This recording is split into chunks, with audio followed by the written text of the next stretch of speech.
سرکار بطحا عاشق سرکار بطحا اے میرے اختر رضا۔ سادات کرام حجاج کرام مصلیان مزید، دور و دراز سے سماعت فرمانے والوں، السلام علیکم ورحمۃ اللہ وبرکاتہ۔ الحمد للہ رب العالمین، والعاقبۃ للمتقین، والصلاة والسلام علی رسولہ الکریم، اما بعد، قال اللہ تعالی فی القرآن العظیم والفرقان الحمید، اعوذ باللہ من الشیطان الرجیم، بسم اللہ الرحمن الرحیم، ربنا آتنا فی الدنیا حسنۃ وفی الآخرۃ حسنۃ وقنا عذاب النار، صدق اللہ مولانا العظیم وبلغنا رسولہ النبی الکریم، ان اللہ وملائکتہ یصلون علی النبی یا ایہا الذین آمنوا صلوا علیہ وسلموا تسلیما، اللہم صل علی سیدنا و مولانا محمد وعلی آل سیدنا و مولانا محمد وبارک وسلم، صلاۃ والسلام علیک یا رسول اللہ صلی اللہ تعالی علیہ وآلہ وسلم۔ ایک مرتبہ اور بآواز بلند درود پاک پڑھیں، اللہم صل علی سیدنا و مولانا محمد وعلی آل سیدنا و مولانا محمد وبارک وسلم، صلاۃ والسلام علیک یا رسول اللہ۔ ایک مرتبہ اور بآواز بلند درود پاک پڑھیں، اللہم صل علی سیدنا و مولانا محمد وبارک وسلم، صلاۃ والسلام علیک یا رسول اللہ صلی اللہ تعالی علیہ وآلہ وسلم۔ ماہ سفر کی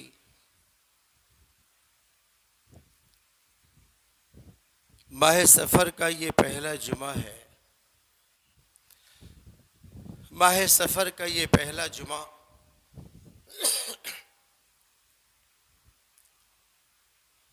اور یہ مہینہ سفر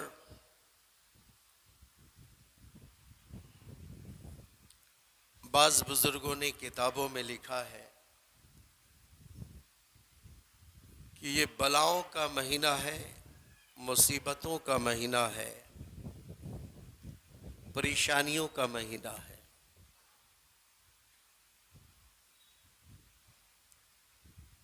اس لیے جب ماہ سفر آئے تو زیادہ سے زیادہ استغفار پڑھو، زیادہ سے زیادہ ذکر و اذکار کرو، اور پھر دعا مانگو کہ اللہ تعالیٰ اس مہینے کی مصیبت سے ہمارے بال بچوں، اہل و عیال کی حفاظت فرما۔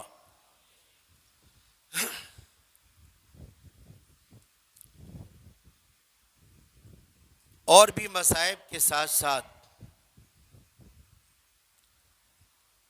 اہل سنت و جماعت کے لیے آج سے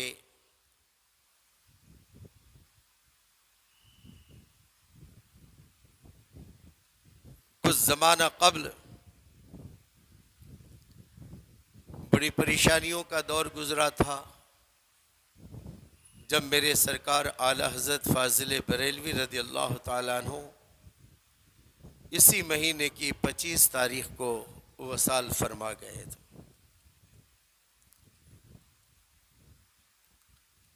حضور مجدد الف ثانی حضرت شیخ احمد سرہندی رضی اللہ تعالیٰ عنہ،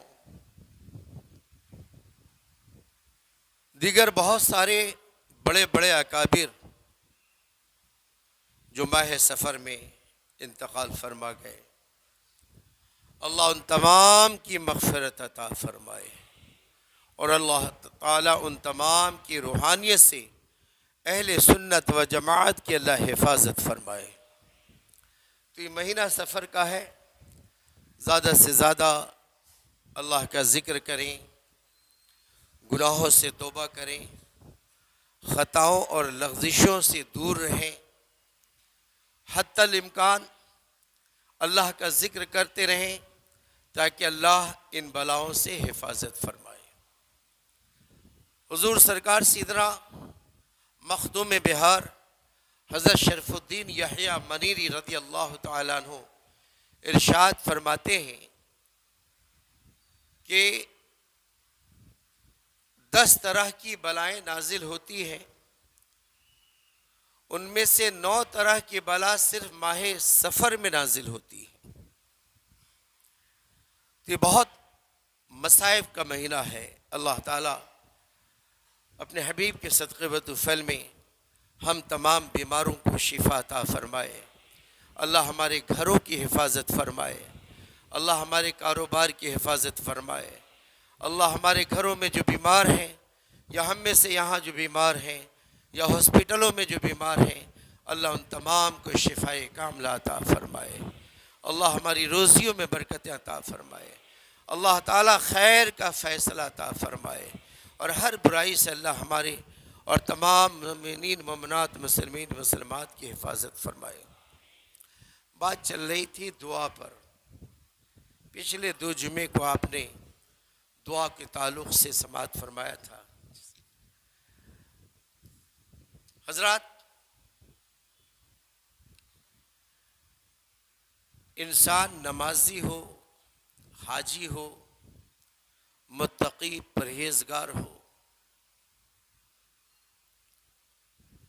99% نہیں بلکہ 100% اس کے نام اعمال میں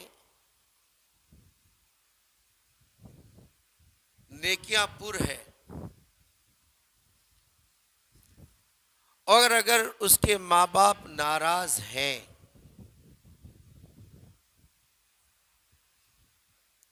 ان کے ماں باپ ان سے روٹھے ہوئے ہیں یا ماں باپ کی دل شکنی کی، ماں باپ کو ستایا، ماں باپ کو رلایا، ماں باپ کو تڑپایا، تو ایسے عابد و زاہد و متقی و پرہیزگار کی عبادت اس وقت تک اللہ قبول نہیں فرماتا جب تک کہ ان کے ماں باپ ان پر راضی نہ ہو جائیں۔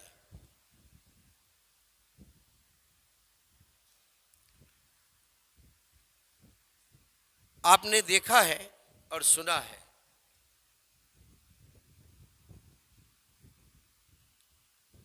نبی کریم صلی اللہ تعالی علیہ وسلم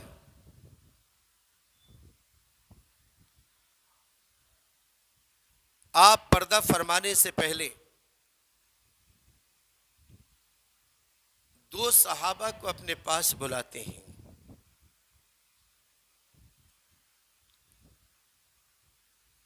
کون بلا رہے ہیں؟ سید الانبیاء۔ 2 صحابہ کو بلا کر کیا کہہ رہے ہیں کہ جب میرا وصال ہو جائے تو میرے انتقال کے بعد میرا یہ جبہ لینا، قرن پہنچنا، ویسے قرنی کو میرا سلام کہنا، ویسے قرنی کو سلام پیش کر کے میرا یہ تحفہ پیش کرنا اور کہنا میری امت کے لیے دعا کریں۔ حضرات، یہ صرف ایک واقعہ نہیں ہے کہ جسے سنا اور آگے بڑھ گئے، یہ لمحہ فکر ہے۔ تحفہ بھیجنے والا کون؟ سارے نبیوں کا سردار۔ تحفہ لے جانے والا کون؟ امت مصطفیٰ صلی اللہ تعالی علیہ وسلم میں ایک عظیم عہدہ رکھنے والے سرکار سیدنا عمر فاروق، سرکار سیدنا مولا علی کرم اللہ وجہ الکریم، جن کا ثانی اس امت میں نہیں۔ ایک شجاعت کے سردار ہیں تو ایک عدالت کے سردار ہیں۔ میرے مصطفیٰ جان رحمت صلی اللہ تعالی وسلم نے ارشاد فرمایا میرے وصال کے بعد میرے اس جبے کو لے جانا اور قرن پہنچنا. قرن کا ہے عراق، ایران اور عراق کے بیچ میں ایک جگہ ہے، ایک شہر ہے، آج تو شہر بن گیا، پہلے ایک گاؤں تھا. اور جا کر ویسے قرنی کو میرا سلام کہنا اور میرے یہ جبے کو پیش کرنا اور کہنا میری امت کے لیے دعا کرے. ایک نبی اپنے امتی سے دعا کروا رہا ہے. اچھا، میرا یقین ہے، میرا ایمان ہے، میرا عقیدہ ہے کہ حضرت ویسے قرنی حضرت عمر فاروق سے افضل نہیں ہے. حضرت ویسے قرنی مولا علی کرم اللہ وجہ الکریم سے افضل نہیں ہے.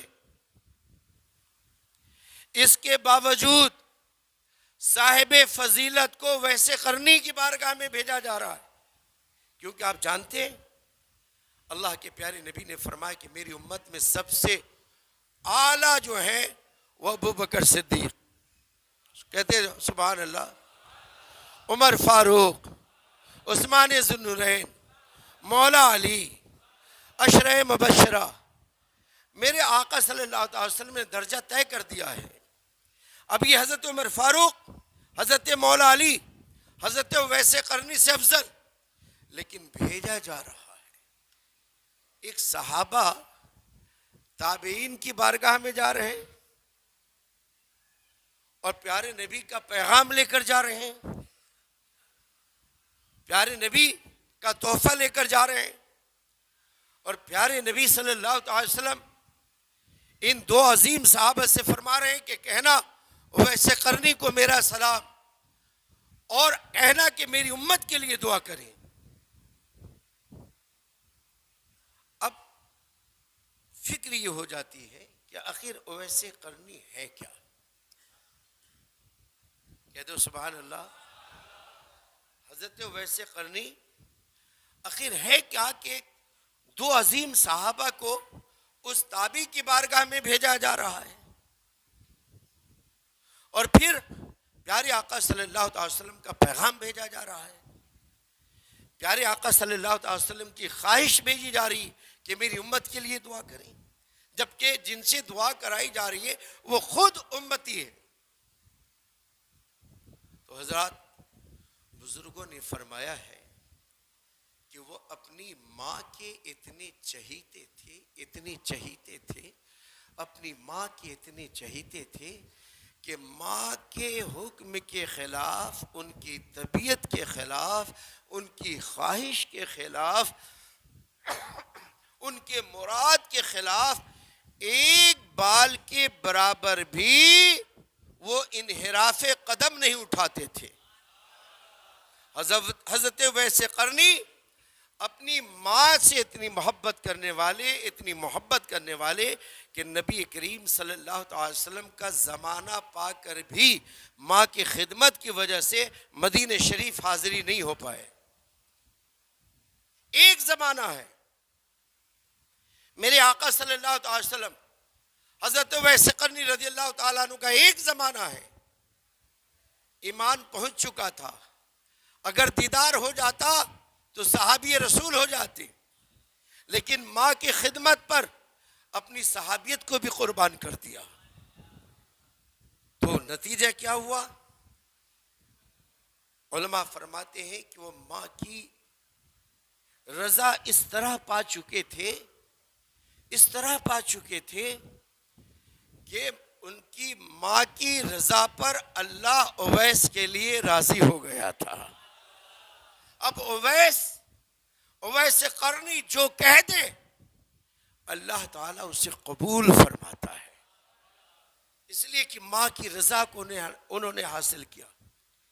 یہی وجہ ہے کہ پیارے آقا صلی اللہ تعالی علیہ وسلم نے اویس قرنی رضی اللہ تعالیٰ عنہ کی بارگاہ میں حضرت مولا علی اور حضرت عمر کو بھیجا.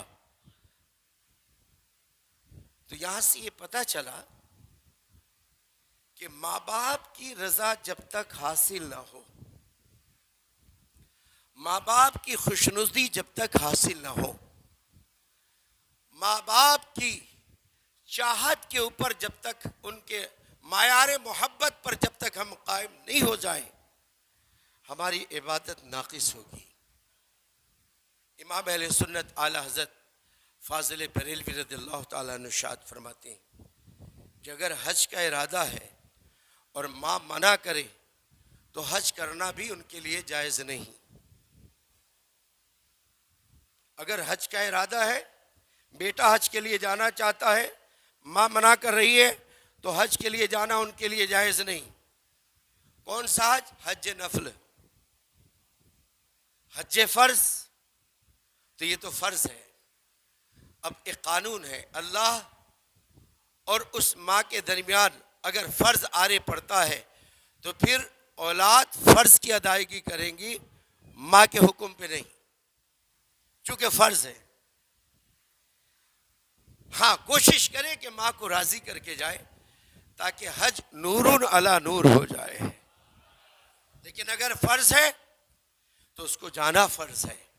اب یہاں ماں باپ کی رضا یا دلجوئی کا سوال نہیں ہوتا ہے۔ اعلیٰ حضرت فرماتے ہیں کہ حج نفل کے لیے اگر اولاد جانا چاہتی ہے اور ماں منع کرتی ہے تو وہ حج نفل ترک کرے اور ماں باپ کے حکموں پر عمل کرے۔ ایک اور مسئلہ سماعت فرمائے، بیٹا مومن ہے، مسلمان ہے، ماں یا باپ کافر ہے، ماں باپ کا احترام سمجھیے، شریعت نے کہاں تک رکھا ہے۔